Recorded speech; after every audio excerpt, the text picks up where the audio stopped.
So hey everyone, welcome back to another quick and very interesting tutorial. Where in this quick tutorial, I'm going to show you how you can speed up the clips on the DaVinci, how you can make the video slow motion, or how you can toggle any of kind of the speed of the clips on DaVinci. Now, for example, this is a basic project that I've created and I imported some of the clips on the timeline. Now, if I want to speed up this clip, just simply right click on the clip, and here you'll see this option that says clip attributes. Click on the clip attributes, and here you have to go to a section that says video. Here you'll see this option that says change clip speed. Click over there, and from here you can find this menu that you can use, customize the speed of the clip that is on your timeline. Now, for example, if I want to speed up this to the 200%, so I just simply write 200 and hit change. Now you'll see the clip has been speed up to 2 times.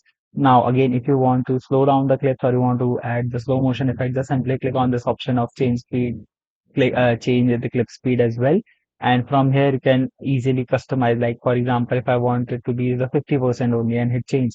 Now you'll notice if I extend it, it can be extended till very long, and the clip have been now slowed to 0.5x, so you can easily toggle the speed of the clip using this option. Alright, so that's it for this tutorial. I hope this video will be helpful for you. Make sure to hit the like button and subscribe button for more such helpful and interesting tutorials. See you in the next one. Take care.